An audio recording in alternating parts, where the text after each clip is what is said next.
1 2 3 అంతే. మళ్ళీ ఒక 3 టైమ్స్ ముడి.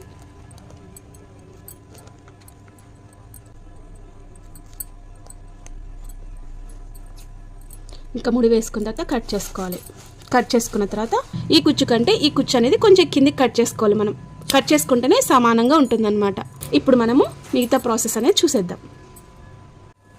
ఇప్పుడు మనకి డిజైన్ అనేది రెడీ అయిపోయింది కదా, దీని ఫినిషింగ్ టచ్ అనేది ఇవ్వాలి. మనం స్టోన్ లేస్ తోటి వస్తుంది ఫినిషింగ్ టచ్ అనేది. ఇప్పుడు నేను ఎలా వేస్తాను ఏంటనేది ఎక్స్ప్లెయిన్ చేస్తాను.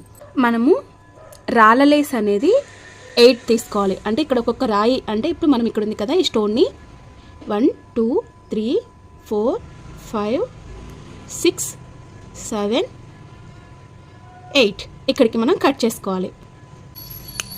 ఇప్పుడు మనము ఎక్స్ట్రా ఏమైనా అంటే ఈ ఎక్స్ట్రా జరీ దారాన్ని కట్ చేసేసుకోవాలి. పూర్తిగా మనకు కొంచెం కూడా కనిపించకూడదు అనమాట.